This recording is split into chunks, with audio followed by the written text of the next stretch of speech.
to happen going forward. We got to have a Democratic team. We got to have Dan Kildee, our great congressman, come roaring back. We've got to have Senator Peters come roaring back in a Democratic Senate. And then we go to work. We go to work on behalf of you and your family to do what needs to be done.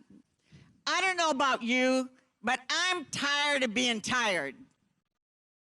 I want to make sure that we are not stuck in the place that we're in right now with COVID spreading. Despite all of the incredibly important leadership of our governor, we're stuck because we have a president who just thinks he can magically wish it away or bully it, neither of which he can do.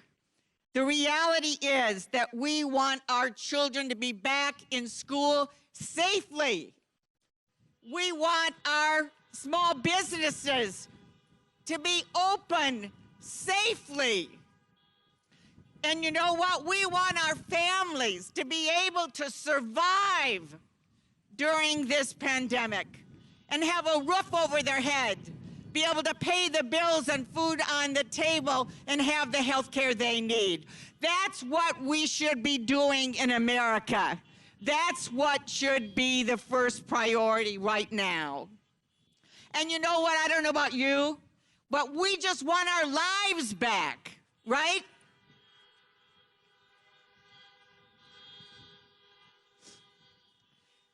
I know Joe Biden, I know Kamala Harris. I've worked with both of them for a long time. They can do that for us. It's not easy. It's a lot of hard work, but you gotta start by caring. Then you have to have the intelligence and the strength to do what needs to be done. And that's what they will do. And truly, truly, they will help us build back better. So, here's the deal. It's time to vote. How many people have already voted? Honk.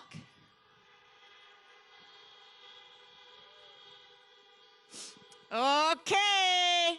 How many people know somebody who hasn't voted yet and you can help get them to the polls? Okay, here's a fact. Today in Flint, the polls at the clerk's office are open till 5 p.m. Go today. They're open till 5 p.m. tomorrow. Take someone tomorrow. Walk into the clerk's office. If you know someone that hasn't registered yet, they can register at the clerk's office and then they can vote. We don't have to wait till Monday. Monday's okay, Tuesday's okay. But you can go today. Find someone that's a friend or a family member today before 5 o'clock. If you're in Saginaw or Bay City, the clerk's office is open till 4 o'clock today. You can get there today. Let's be serious about this, because we do know this really is about the future, our lives, our livelihoods, and our families. So the bottom line is this: just vote. Get your family to vote, your friends to vote. You know, tonight, daylight savings time ends in Michigan, and I gotta tell you, I don't want to turn back the clock 1 hour. I don't want one more hour of 2020 in this president.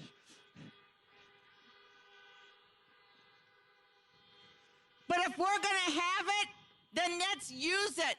That one more hour for a good purpose. We've had enough. We have had enough. Let's make it clear. We have had enough as a country, as a state. And the good news is we don't have to be stuck in this chaos. We're a democracy. We vote. We make the difference. And all we have to do is vote, and we're going to take back our country. Let's go do it.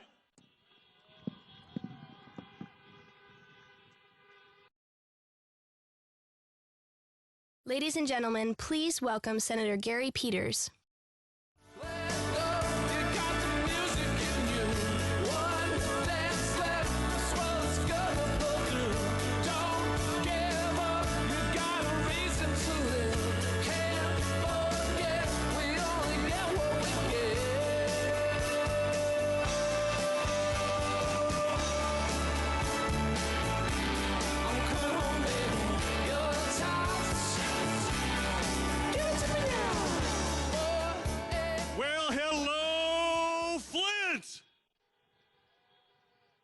Are we ready to go out and win an election?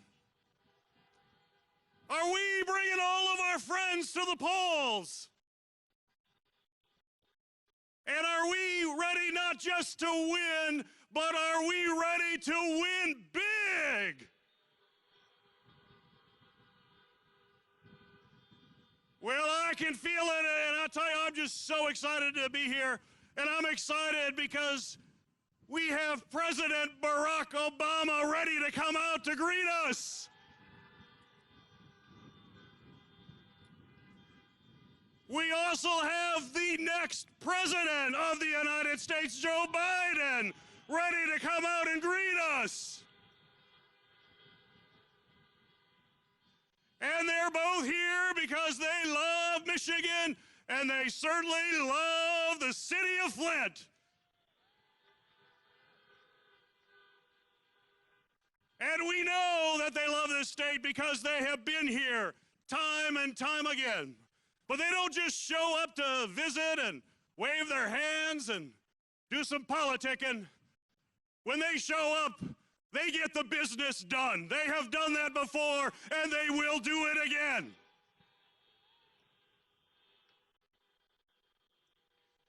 They have shown stable leadership, thoughtful leadership, focused leadership. Man, do we need that again or what?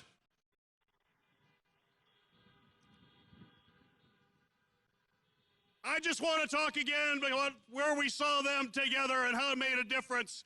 We heard Dan Kildee talk about it, but it's personal to me. When we were facing the financial crisis, when Wall Street greed went wild, it almost brought down the entire economy. It was a mess that Barack Obama and Joe Biden walked into, a mess created by the Republican administration that was there before. They came to our city, they came to our state, and we know that the auto industry was hanging in the balance with all of those jobs, all that history. The state that put the entire country on wheels and built the middle class, all of that was in danger. I remember I was a new member of Congress in 2008, and I represented a district that included Chrysler. Many of you probably know the Chrysler headquarters there in Ann Arbor. And I will never forget the meeting that I had with the CEO and a number of his team. When I went there and they were in big trouble, and the question was whether or not there would be any assistance for the auto companies and General Motors and Chrysler. And I remember that discussion with that CEO when he said, he goes, "Congressman, let me be really clear to you. The economy is in shambles, money's not available, and I am literally 4, 5, maybe 6 weeks away from liquidating Chrysler. Not reorganizing Chrysler, liquidating Chrysler, just closing everything down." And I looked around that room and the faces of the people, I don't think they had heard that from the CEO, that this company was going to go and disappear. And I had visions of that giant parking lot at the Auburn Hills facility with grass growing in it, no cars there, families in difficult shape, not just of the autos, but all of the other businesses. And I went back and worked with colleagues and talked to President Obama and Joe Biden and said, you've got to help. We've got to do it, and we've got to include Chrysler in it. And I'll just say it to this day, and I'm going to say it over and over again. When people were betting against Michigan workers, when Donald Trump said, hey, let Detroit go bankrupt, he said that. When Vice President Pence was a member of Congress and voted against the auto rescue, I will just say, thank God Barack Obama and Joe Biden stood with us. They stood with American workers. They stood with workers here in Michigan. They stood with workers in Flint and in Detroit. They were there for us when we needed them, and we are going to be there for them now because we need them back.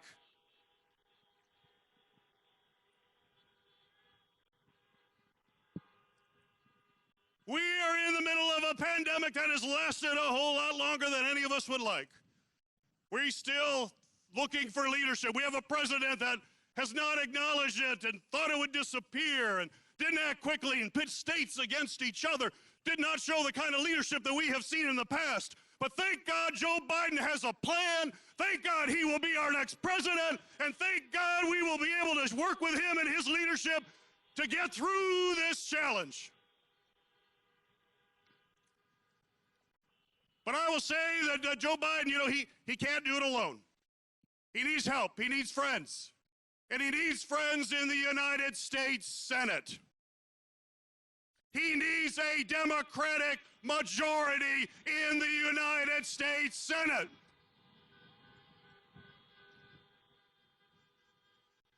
We know if Mitch McConnell stays as the Republican leader, he will stand in the way of the progress that we need in this country. We saw him do it when Barack Obama was president. We cannot allow him to stay, which is why we must win. It's why we must win here in Michigan. I've got really good news for you. We have a real shot to take the majority in the United States Senate. But one thing we must do is we must win here. We must hold this seat, and we will hold this seat as a Democratic seat from Michigan in the United States Senate. Now the Republicans know that they're pouring money into my race. Have any of you seen any TV commercials? There are a lot of TV commercials. They're pouring money in with negative, nasty, false ads. The fact checkers say they're either false, demonstrably false, or smears. That's the way the Republicans are trying to win. Mitch McConnell and his billionaire buddies put in $20 million the last 3 weeks, and now just this weekend they're going to spend $8 million.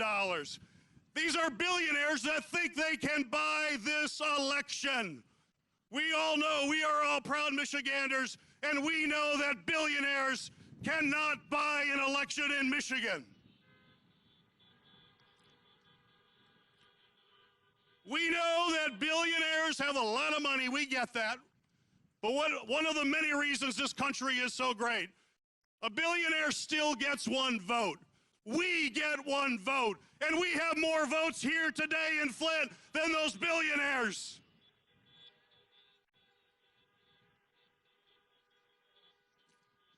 But we have to work. It's not over. Let me just wrap up by bringing a bad memory and then painting a picture of where we were going to be. We all remember what happened in 2016. We all remember waking up that morning and seeing the results. And I know everyone here today had this thought, was there something more that I could have done? The loss was only 2 votes a precinct.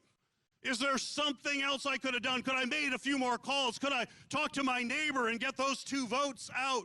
Could I have had a couple friends and made sure that they get to the ballot? Well, folks, I got good news for you. When you leave here today, you still have time to do that work. When you wake up tomorrow, you can put in those 2 extra hours of work. You can talk to those 2 more neighbors. You can take someone to the polls, a friend of yours. And when we do that over the next few days, this will be the vision, and I want to leave you with this vision before we hear from some amazing people. When we are waiting for the results from this election, you're going to be looking at the TV. The whole country is going to be watching because Michigan is the center of that. And when those votes come in, maybe Wednesday, depending on the absentees, when that comes across your TV screen, I know what each and every one of you will do. You will jump out of your seat. You will cheer because you'll say, thank God Michigan is a blue state. Thank God we have a Democratic president of the United States. Thank God we reelected Gary Peters to the Senate and now have told Mitch McConnell, you're in the minority. We have a Democratic majority in the Senate and the House. And collectively, we will say no to the politics of division and hate that we have seen these last 4 years and say hello to democratic progress. Let's go on to victory! 10 Hail Marys, I meditate for practice. Channel 9 News tell me I'm moving backwards. 8 blacks left, death is around the corner. 7 misleading statements about my persona. 6 headlights waving in my direction. Come on. 5-0 asking me what's in my possession. Yeah, I keep running, jumping the aqueducts, fire hydrants and hazardous smoke alarms on the back of us. But mama, don't cry for me, rap for me, try for me, live for me, breathe for me, sing for me. Honestly, guiding me, I can be more than I gotta be. Stole from me, lied to me, nation hypocrisy, code on me, driving me wicked. My spirit inspired me like yeah. Open correctional gates in high desert. Yeah. Open our mind as we cast away oppression. Open the streets and watch our beliefs. And when they carve my name inside the concrete, I pray it forever. Freedom, freedom, I can't move. Freedom, cut me loose. Yeah. Freedom, freedom, where are you? 'Cause I need freedom too. I break chains all by myself. Won't let my freedom rot in hell. Hey, I'ma keep on running 'cause a winner don't quit on themselves. What you want from me? Is it true? You see, I'll father get in there. What you want from me? Is it true? You see, I'll father get in there. As a reminder, today's event has been set up to adhere to social distancing guidelines as outlined by health experts in the state of Michigan. Thank you.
Teachers, keep on teaching. Preachers, keep on preaching. Words, keep on turning. Doesn't bother me too long. Oh no. Lovers, keep on loving. Believers, keep on believing. Sleepers. Ladies and gentlemen, please welcome Community Leader Dondre Young. Everyday people. Yeah, yeah. There is a blue one who can't accept the green one for living with the fat one, trying to be a skinny one in different strokes. Good afternoon, everyone. Good afternoon. Thanks for having me and for joining today's car rally. My name is Dondre Young, and I was born and raised here in the great city of Flint, Michigan, and have been active in the community my entire life, organizing and engaging people to fight for environmental justice in the fight for clean, affordable water and sustainable infrastructure. I grew up union strong, with my family members working at the General Motors and being proud members of the UAW. My mother was a union representative and liaison for Flint Community Schools. My family and my community motivates me to stay committed to the fight for equity, which starts at the grassroots level.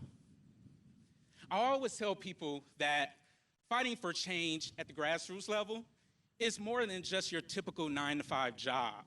It's your whole life. Right now, we desperately need a president who recognizes that. This pandemic has shined a bright light on the inequities that define our system. This president has used his words in this nation's highest office to stoke the flames of hate and division. I don't need to tell all of you that enough is simply enough. This just simply isn't going to work for us.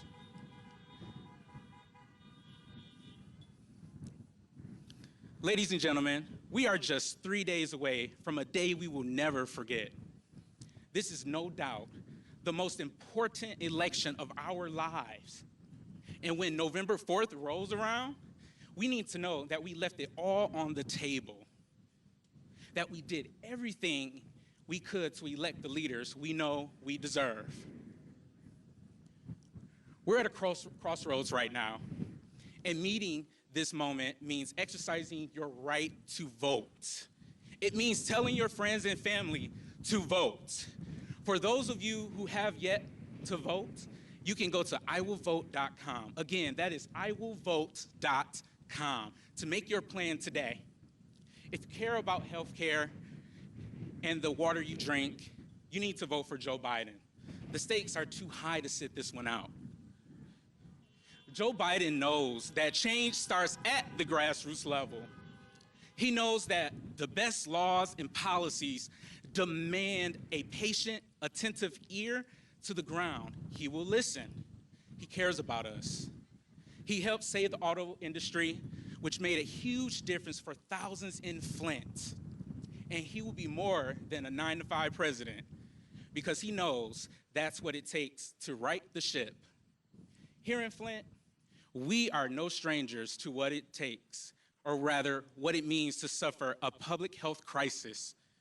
As our country and the world feels the weight of the COVID-19 pandemic, we're all looking for hope and leadership to move us forward. I remember a time where we sought that same unique brand of hope when we were going in the wrong direction. We used our power, made history, and elected the first Black president of the United States.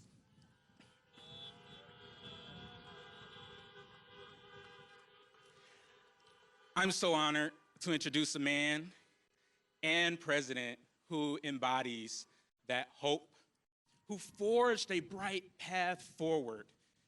But one little housekeeping item before I welcome him to the stage: we're asking that you please refrain from honking your horns during President Obama and Vice President Biden's remarks. Flint, please join me in welcoming to the stage the 44th President of the United States of America, Barack Obama.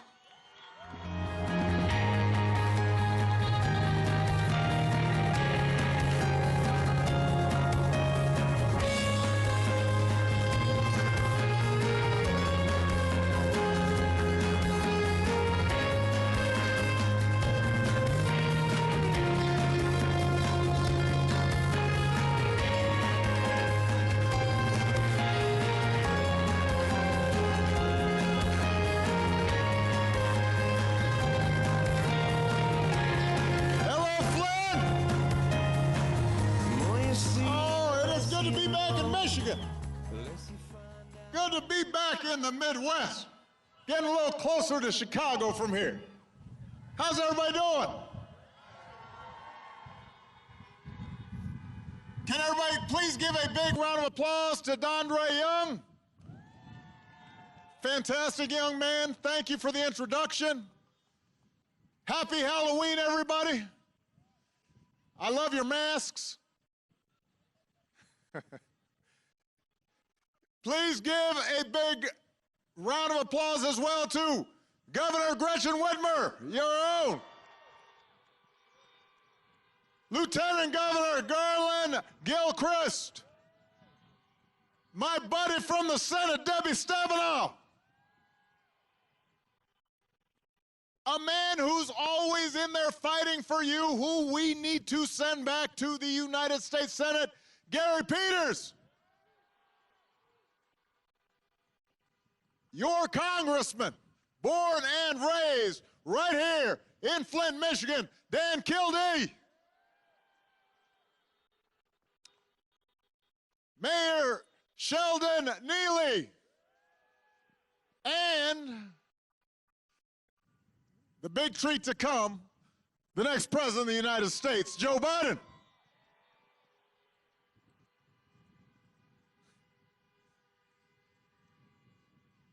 "3 days, Flint. 3 days until the most important election of our lifetimes. I love you too.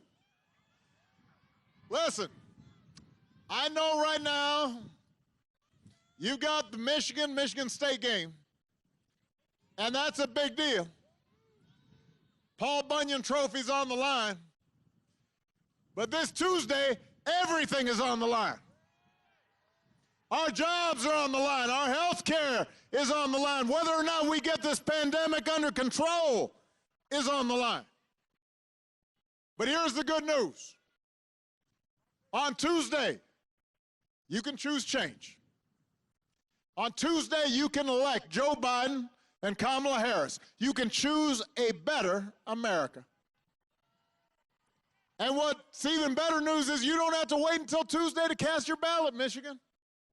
You can vote in person right now. Just go to iwillvote.com. Find your polling place. Get out there and vote. And if somebody like you already voted, go help your friends and family make a plan to vote. Because we need everybody, not just some people. We got to get everybody out there.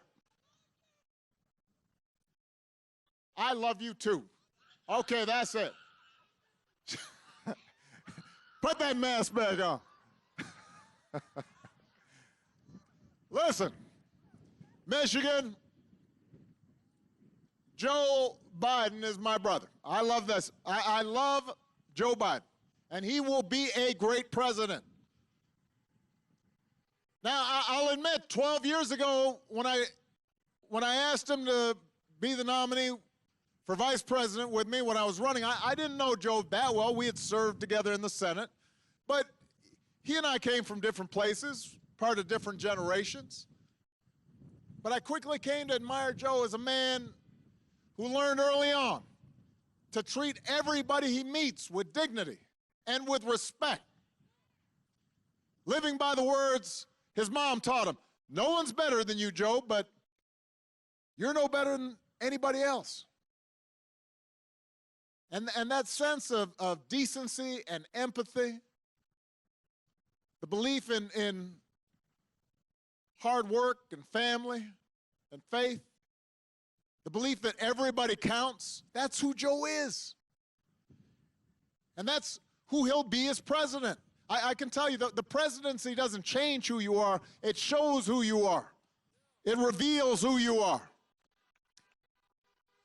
And for 8 years, Joe was the last one in the room whenever I faced a big decision. And he made me a better president. He's got the character and the experience to make us a better country. And he and Kamala are going to be in the fight, not for themselves, but for every single one of us. And we sure can't say that about the president we've got right now. You know, I've said this before. I never thought Donald Trump would embrace my vision. I understood he didn't agree with my policies, but I did hope, for the country's sake, that he might show some interest in the job. He might take the job seriously. He never has. He hasn't shown any interest in doing the work or helping anybody but himself and his friends, or treating the presidency as anything more than a reality show to give him the attention that he craves. But unfortunately, the rest of us have to live with the consequences. Almost 230,000 Americans are dead. More than 100,000 small businesses have closed. Almost 300,000 jobs are gone in Michigan alone. America just had its single worst week of new COVID cases. And what's his closing argument? Here we are, the worst week, this week. I mean, we've been going through this now for months. The federal government has had an opportunity to respond for months. And his closing argument this week is that the press and people are too focused on COVID. COVID, COVID, COVID, he's complaining. He's jealous of COVID's media coverage. And now he's accusing doctors of profiting off this pandemic. Think about that. He said this just yesterday. Said doctors are overblowing it because they're going to make money off it. Doctors. He cannot fathom. He does not understand the notion that somebody would risk their life to save others without trying to make a buck.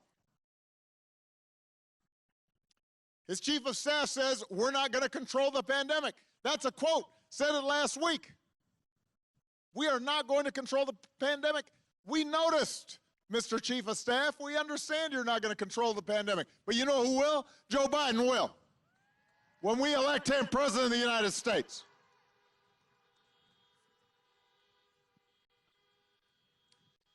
You remember when Republicans were saying, let Detroit go bankrupt? You remember that? Now they might as well be saying, let America get COVID, because that's how they're asking. If Trump were focused on COVID from the beginning, cases wouldn't be reaching new record highs across the country. Some of the places he holds rallies have even seen new spikes after he leaves town. There was just a study by Stanford University that just came out showing thousands of people are likely to have gotten sick because of these rallies he's holding. What is his obsession, by the way, with crowd size? You notice that? He's always worried. This is the one measure he has of success. He's still worrying about his inauguration crowd being smaller than mine. It really bugs him. He's still talking about that.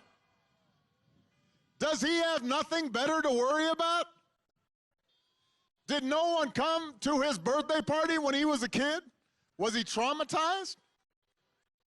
What's with crowds? Well, you know,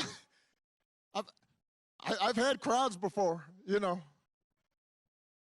Had quite a few. But you know, when a country's going through a pandemic, that's not what you're supposed to be worrying about. And that's the difference between Joe Biden and Trump right there. Trump cares about feeding his ego. Joe cares about keeping you and your family safe. And he's less interested in feeding his ego with having big crowds than he is making sure he's not going around making more and more people sick. That's what you should expect from a president.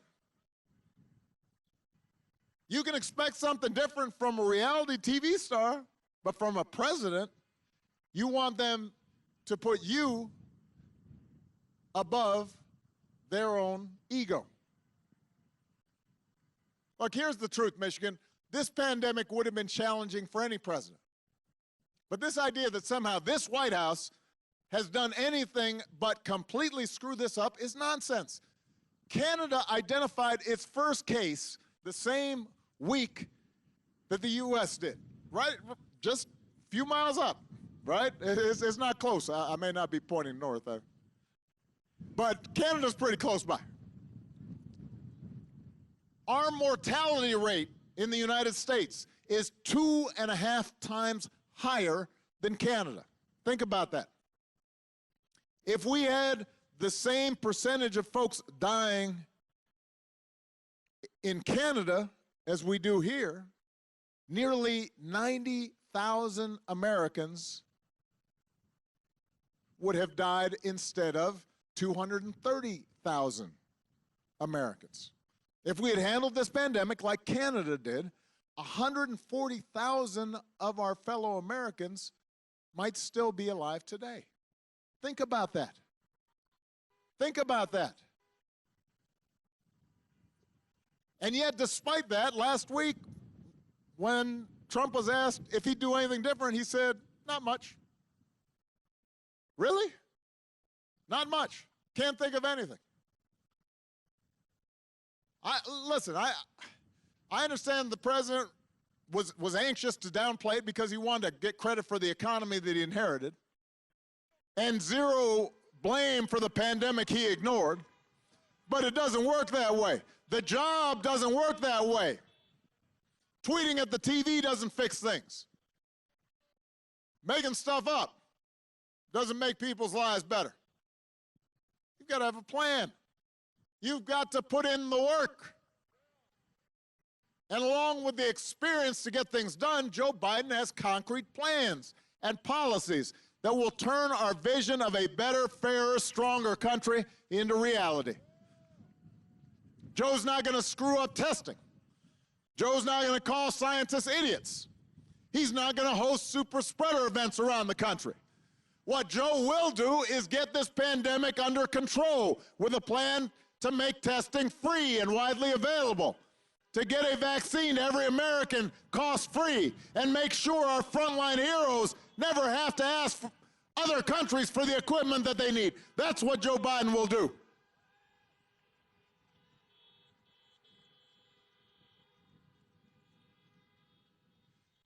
Joe's plan will guarantee paid sick leave for workers and parents affected by the pandemic.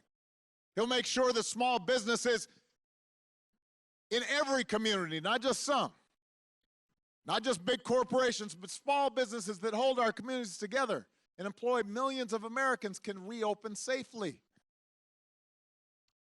Donald Trump likes to claim he built this economy. America created 1.5 million more jobs in the last 3 years of the Obama-Biden administration than in his first 3 years. And that was before he could blame the pandemic. Joe Biden and I, with the help of a Democratic Congress, rescued the auto industry. Gary Peters was there. He told us to bet on Michigan, and we did. And manufacturing in Michigan grew by 15% over our last 4 years. Trump promised he'd make Michigan the manufacturing hub of the world again. It's up 1% under his first 4 years. 15% under Obama-Biden, 1% under him. That's Michigan, right here. We handed him the longest streak of job growth in American history. But the economic damage he inflicted by botching the pandemic response means he'll be the only president since Herbert Hoover to actually lose jobs. Herbert Hoover. That's a long time ago. Joe Biden and Gary Peters know that the key to a strong economy isn't cutting more taxes for billionaires. It's lifting up the prospects for working Americans. And Joe's got a plan to create 1 million new auto-related jobs by accelerating electric vehicle production. He's got a plan to create 10 million good, clean energy jobs and fight climate change and secure environmental justice, something that's relevant to Flint, Michigan. You know something about that.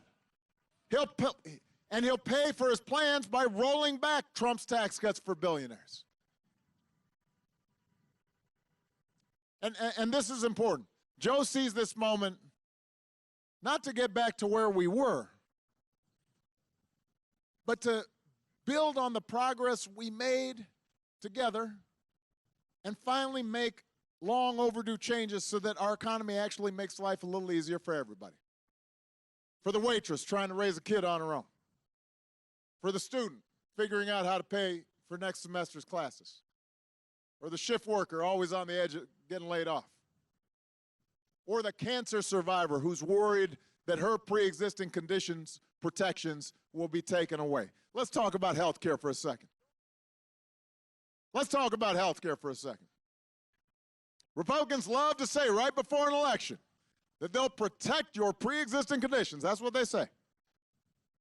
Well, you know what?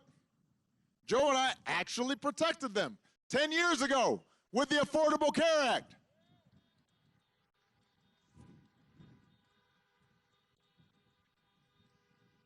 And since we did so, with no help from Republicans, no votes from Republicans, Republicans have tried to repeal or undermine the ACA more than 60 times.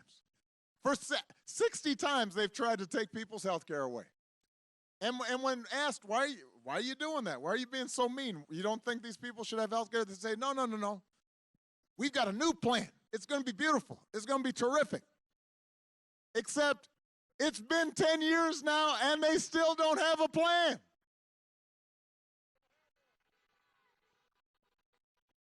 They're trying to bamboozle you.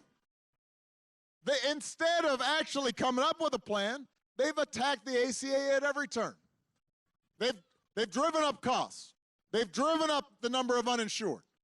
Now they're trying to get the Supreme Court to take your health care away in the middle of a pandemic. Right at the time when people need health care.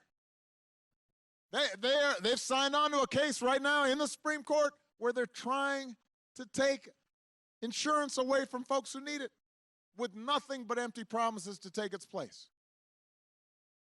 And now Mitch McConnell is pouring millions of outside super PAC dollars into Michigan to try to beat Gary Peters because that's part of their agenda. Michigan, here is the truth. Joe and Kamala and Gary will protect your health care. They will expand Medicare. They will make insurance more affordable for everybody. And the reason you know that's true is because they were there when we did it the first time.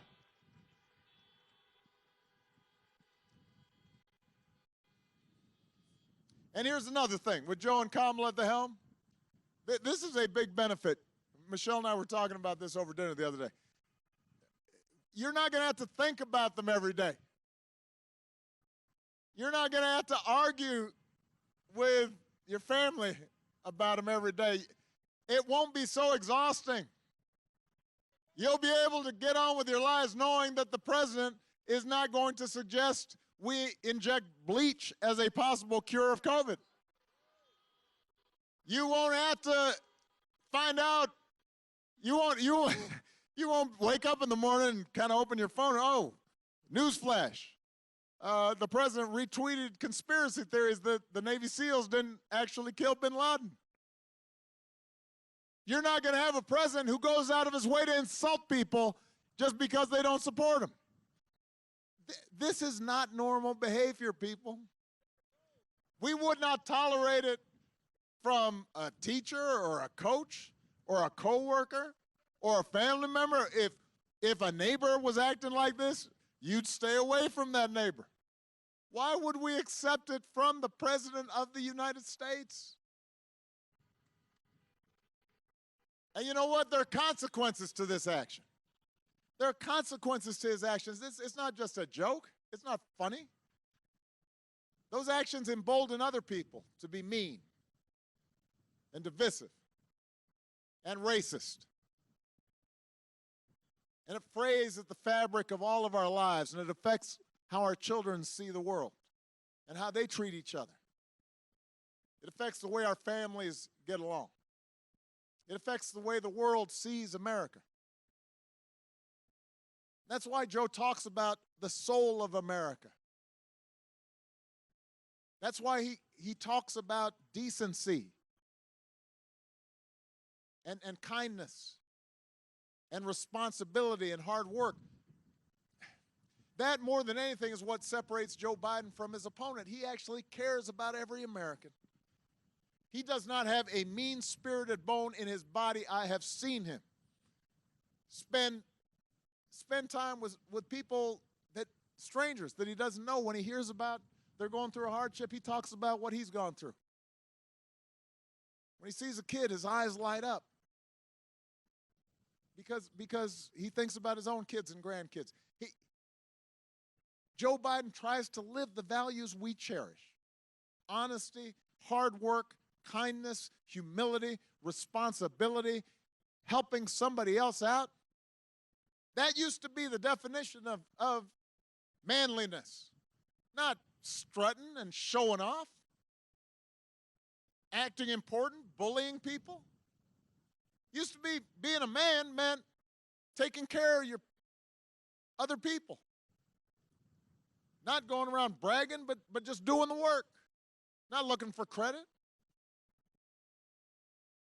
trying to live right, passing on those values to your kids,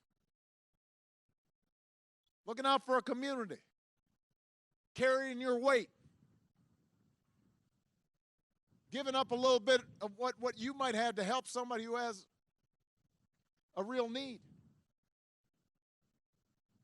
When you elect Joe, that's what you'll see reflected from the White House. And those shouldn't be Republican or Democratic values. They didn't used to be. They're what we grew up learning from our parents and from our grandparents. And they're the values we still try to teach our kids. And they're not white or black or Hispanic or Asian or Native American values. They're American values. And we've got to reclaim them right now. But to reclaim them, we're going to have to turn out like never before. If we're going to reclaim those values, we need to leave no doubt. We can't afford to be complacent. Not this time. Not in this election. We got a little complacent the last election. And listen, I understand why Americans get frustrated and sometimes think government's not going to make a difference, voting's not going to make a difference. I understand that. Government's not perfect. The people in government are not perfect, even when it's working. Government's not going to solve every problem. But we can make things better. A president can't by himself solve every challenge facing the economy here in Flint or Michigan, but if we elect people like Gary Peters and Dan Kildee, and we get a House and a Senate joined with a White House that are more focused on working people and getting you the help that you need, they will make a difference. And some folks will get jobs that wouldn't otherwise have jobs. And some folks will have health care that wouldn't otherwise have health care. A president by himself can't eliminate all racial bias in our criminal justice system. But if we elect district attorneys and state's attorneys and sheriffs focused on equality and justice, and we once again have a Justice Department and a Civil Rights Division in the Justice Department that cares about these issues, we can make things better. And that's what voting's about. Not making things perfect, but making things better. It puts us on a track so that generations from now we can look back and say, you know what? Right about then, things started getting better again. The fact that you don't get 100% of what you want right away, that's not a good reason to vote. You just got to keep at it. You know, typically just over 50% of us vote who are eligible. Think about that. Almost half of the people in most elections who are eligible to vote don't vote. Imagine if 60% of us voted. Imagine if 70% of us voted. Imagine January 20th. When we swear in a president and vice president who's got a plan to get us out of this mess, who care about folks like you, who've been in your shoes, who know what it's like to struggle, who know what it's like to have to work hard, who are thinking about working Americans and have a plan to help you start getting ahead. Imagine what it's going to be like to have a president and a vice president who believe in science and who have a plan to protect this planet for our children, and who believe in racial equality and are sending a clear signal that we're all in this together and are doing the work to bring us closer so that we have an America where no matter what we look like, where we come from, who we love, or how much money we've got, we can make it. And we have a place, and we're treated with dignity and respect. Michigan, that's what's possible. And I'm asking you to remember that it's possible. I want you to remember what this country can be. But you can't just imagine a better future. You can't just wish for it. You've got to fight for it. You got to fight for it. We got to out-hustle the other side. We got to vote up and down the ticket like never before, right here in Michigan and all across the country. We've got to leave no doubt about who we are and what this country stands for. And if we do, we will send Gary Peters back to the Senate. And we will elect a man who loves this country and who cares about you and who will fight for every single one of us and will look out not just for folks who support him, but even the folks who don't. My friend, the next president of the United States of America, Joe Biden. Joe Biden.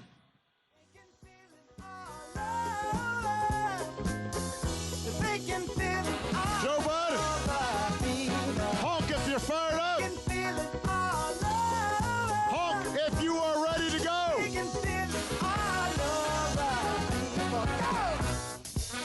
Joe Biden.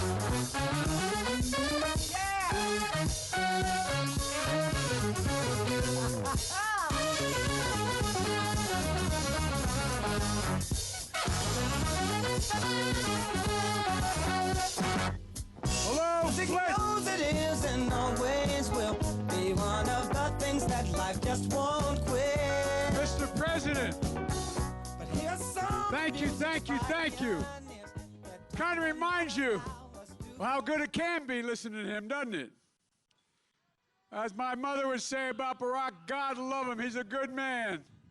Folks, it's good to be back with friends.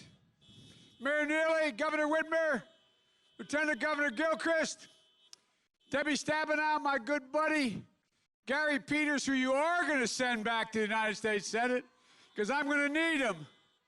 We can always count on him to be your senator for you and your family. And my good friend, Congressman Dan Kildee, who we need to send back to the House. Dan's a good man, a good man. And of course, I wish we could figure out how to send back a guy who, we used to have an expression up in Scranton. We'd say when someone wasn't somebody else's equal, we'd say wasn't a patch on his jeans. I tell you what, Mr. President, you're still driving him crazy because he knows he wasn't a patch on your jeans. I tell you what, Barack Obama, it's great to be with the president again. It reminds me what we can be when you have a president of character, a president respected around the world, a president our kids looked up to and did look up to.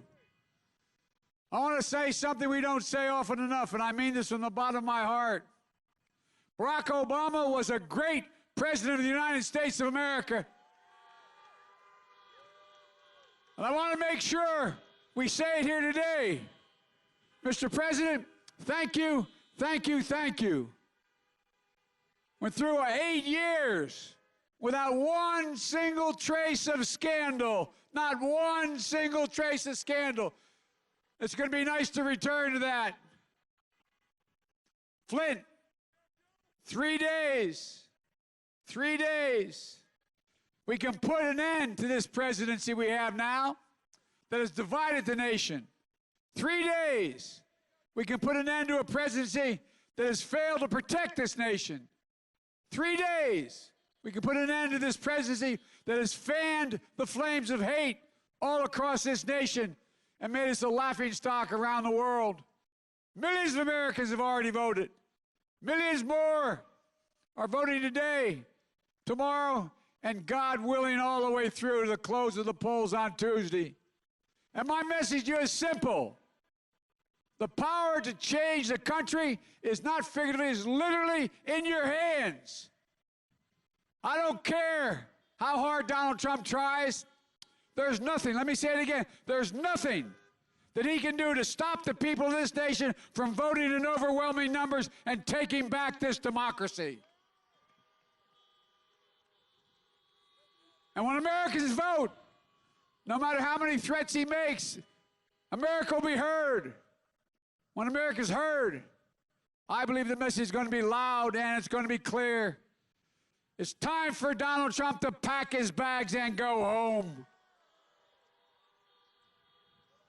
We're done with the chaos, the tweets, the anger, the hate, the failure, the refusal to take any responsibility. We've got a lot of work to do. We've got a lot of work to do. And if I'm elected your president, we're going to do it. We're going to act. And we're going to need your help in doing it as well. We're going to act to get COVID under control. On day one of my presidency, I'll put in action a plan I've been talking about for months, already laid out. A national mandate, mask wearing, social distancing, testing, tracing, all things, as President Obama just said, that should have and could have been put in place months and months ago. A plan for a full and fair and free, I might add, distribution of therapeutics and vaccines when we get one. Imagine where we'd be if we had a president who wore a mask instead of mocking it. I can tell you this, we wouldn't have 9 million confirmed cases of COVID in this nation, over 230,000 deaths. We wouldn't be seeing a new record of cases we're seeing right now, 90,000 cases. Today, yesterday, 90,000 new cases. We wouldn't be facing, by the way, 500,000 in just the past week. This guy tells us it's going away. Only thing that's going to make it go away if he goes away. Folks, we wouldn't be facing another 200,000 deaths in the next few months. This president knew in January the virus was deadly, and trying to improve his image, he went up and tried to talk to Bob Woodward. He thought he could change his mind. But what he did, he let it be known. All the way back in January, he knew how dangerous this pandemic was. And he hid it from the American people. He knew it was worse than the flu, but he lied to the American people. He knew it wasn't going to disappear, but he kept telling us, a miracle is coming. And yesterday, he had the gall to suggest that American doctors, people are putting their lives on the line, on the front lines, to save other lives, along with nurses and so many others. He suggested, falsely, that they're inflating the number of COVID deaths to make more money. What in the hell is wrong with this man? Excuse my language, but think about it. It's perverted. He may believe it because he doesn't do anything other than for money. The people of this nation have suffered and sacrificed for 9 months. None more so than the doctors on the front lines and healthcare workers. And this president is questioning their character, their integrity, their commitment to their fellow Americans. It's more than offensive. It's a disgrace, especially coming from a president who has waved the white flag of surrender to this virus. Our frontline health workers, they've given their all to beat the virus. We have a president who's just given up. I will never raise the white flag of surrender. We're going to beat this virus, and we're going to get it under control. And the first step to doing that is beating Donald Trump. Look, Donald Trump keeps telling us what a great job he's done as president. Oh, man. Well, did you know President Obama and I, as he pointed out, created more jobs in the last 3 years of our administration than he did in the first 3 years before the pandemic? How about this? Or did you know Donald Trump's going to be the first president in 90 years who's going to finish his term with fewer jobs under his leadership than when he started? Look, that's a lot of presidents. That's a lot of crises. But only Donald Trump is going to have fewer jobs at the end of his presidency than when he started. You see, I and Barack understand something Donald Trump doesn't. Wall Street didn't build this country, you did. Working people built this country, and unions built the middle class. He's done nothing but wage war on American labor. I see the UAW sign out there. First outfit ever endorsed me when I was a 29-year-old kid. God love you. Look, we have a different view. We believe we should be rewarding work, not wealth, in this country. Under my plan, if you make less than $400,000 a year, you're not going to pay a penny in additional taxes. But the wealthiest people, the biggest corporations, 91 of the Fortune 500 companies paid 0 in federal income tax last year. They're going to start to pay their fair share. The super wealthy are going to pay the same rate they paid at the beginning of George Bush's administration. And corporations are going to start to pay their fair share. Why should a firefighter, an educator, a nurse pay at a higher tax rate than someone making literally $1 billion? Or should you? Why should you pay more in taxes than Donald Trump? He paid $750 in taxes the 1 year we know of. He's yet to release it. I've released 22 years of my tax returns. You can go online and look. He hasn't released one. He talks about corruption.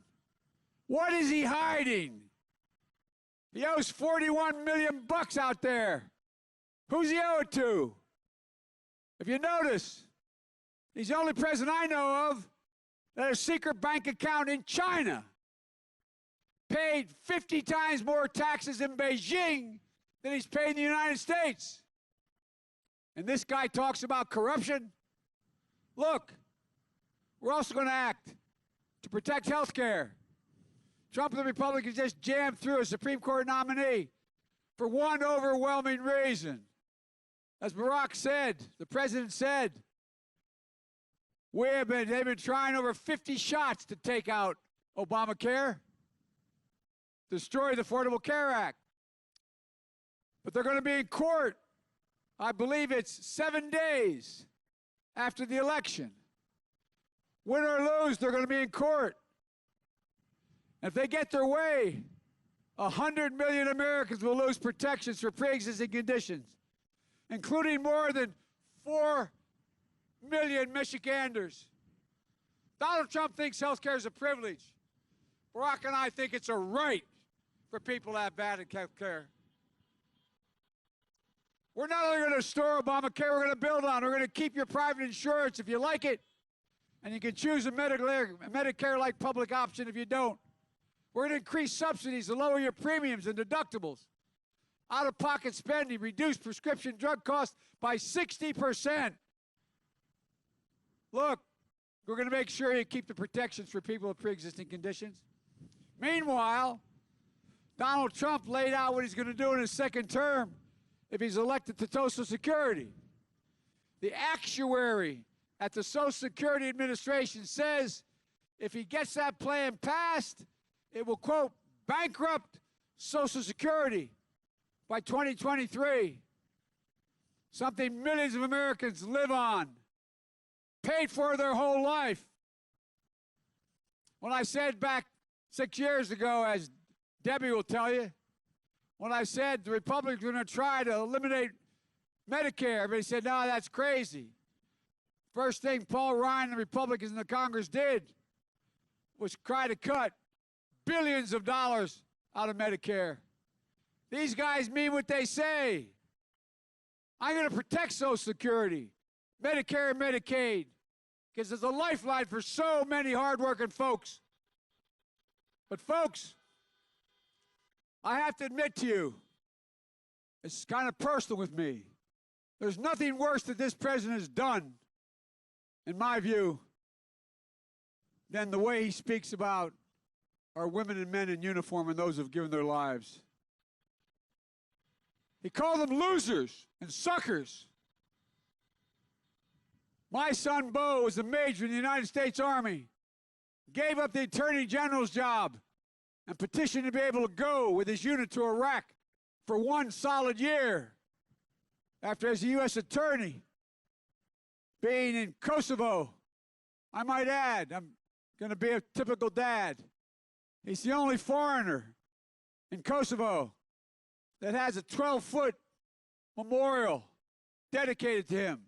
The major highway they built, the Bo Biden Highway, because of his commitment. My son came home with a Bronze Star, the Conspicuous Service Medal, like so many others, before he passed away. But guess what? He wasn't a sucker, he wasn't a loser, nor any of you who served. You're patriots. And just like all of your sons and daughters, your parents and grandparents who served, the president likes to portray himself, I love this, likes to portray himself as a tough guy. When you were in high school, wouldn't you have liked to take the shot? Anyway, it's a different story, but anyway. A macho man.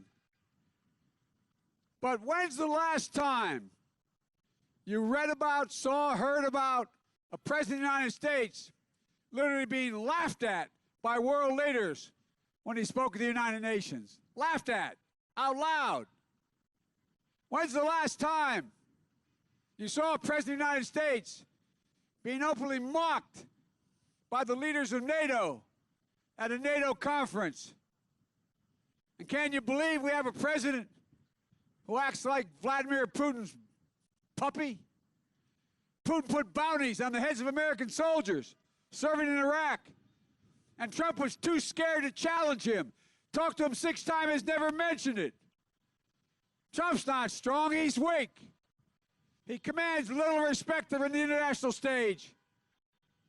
This is the president who not only doesn't understand sacrifice, he doesn't understand courage, physical courage it takes to serve in uniform in a war zone. Maybe that's why 6 generals and admirals who worked for him left his administration and said he was unfit to be commander-in-chief. When's the last time any president has had that happen? Tough guy. That's why Joint Special Operations Commander General Stanley McChrystal. That's why head of the Navy SEALs who oversaw the raid on bin Laden, Admiral Bill McCraven, and 22 other 4-stars have endorsed me, saying they support me to be their next commander-in-chief. Because like Obama and Bush and before him, they know we respect them, we'll support them. I've been in and out of war zones as senator and vice president over 35 times. I tell you what, these folks we have, only 1% of the country is in the military. We owe them. They're the backbone, they're the sinew, they're the heart of who we are. That's why we have to support our military and get rid of Trump. Folks, you know, I want to tell you something. Think about this. This is a guy who says there's no such thing as climate change. He calls it a hoax. I see it as jobs, health, and safety. The impacts on climate are too often fall disproportionately on poor communities and communities of color. We're going to make sure communities benefit from the hundreds of billions of federal investment in infrastructure and climate change we're going to do as a consequence of the change in the structure. We're going to create local jobs to rebuild roads, fill sidewalk cracks, install broadband, create spaces to live, work, and play safely, to modernize infrastructure so you can turn on the faucet and clean water comes out. And when that happened in Flint, will never happen again anywhere in America. We can and must do this. Donald Trump has rolled back more than 100 environmental protection laws. many enacted under Barack and me. It also holds polluters, I'll hold polluters accountable, with the most ambitious environmental justice agenda ever. Folks, we're going to act to deliver on racial justice in America. Protesting is not burning or looting. Violence cannot be tolerated, and it won't. But these protesters, as a cry for justice, the names of George Floyd, Breonna Taylor, Jacob Blake, will not soon be forgotten. They're going to inspire a new wave of justice in America. America has had their eyes opened up. They're ready. Look, I believe this country has to come together. I know when I announced well over a year ago, when I said I wanted to unite the country, everybody said that's naive. That was a long time ago. You did it before, Biden, but you can't do it again. Well, we can and we must. We have no choice. That's how democracies work. I'm running as a proud Democrat, but I will govern as an American president. I'll work as hard for those who don't support me as those who do. That's the job of a president. It's a duty to care, a duty to care for everyone. So please vote. You still have an absentee ballot? Get it to a drop box as soon as you can. You can also safely vote early until Monday afternoon, or you can vote Election Day. Just make a plan. Help get out the vote. As he's heard this 10 times already. Visit iwillvote.com/MI. Folks, we have such an incredible opportunity. Well, God love you. Thank you very much. But here's the deal, guys. We got to vote up and down the ticket here. I honest to God believe, I give you my word as a Biden, I honest to God believe we're in the cusp, we're in an inflection point. We have a chance to make such enormous progress because the American people have seen what the other looks like. They've gotten a glimpse of the abyss. I really mean it. They're ready. They're ready to change so much. I'll never forget what President Kennedy said when he promised to send us to the moon. He used a phrase that has guided me. He said, we're doing it because, quote, we refuse to postpone. Well, I refuse to postpone the incredible opportunities to the United States of America for the American people. There is nothing beyond our capacity. There is no limit to America's future. The only thing that can tear America apart is America itself. And that's exactly what Donald Trump has been doing from the beginning of this campaign. Dividing America, pitting Americans against one another based on race, gender, ethnicity, national origin. It's wrong, it's un-American, that's not who we are. Folks, everybody knows who Donald Trump is. Let's keep showing them who we are. We choose hope over fear. We choose unity over division. We choose science over fiction. And yes, we choose truth over lies. My fellow Americans, it's time for us to stand back and stand up and take back our democracy. We can do this. We're so much better than we've been. We can be what we are at our best, the United States of America. God bless you all, and may God protect our troops. Thank you, thank you, thank you. Oh yeah, baby. Like a fool, I went and stayed too long. I'm wondering if your love's still strong. Ooh, baby, here I am, signed, sealed, delivered. I'm yours. Then that time I went and said goodbye.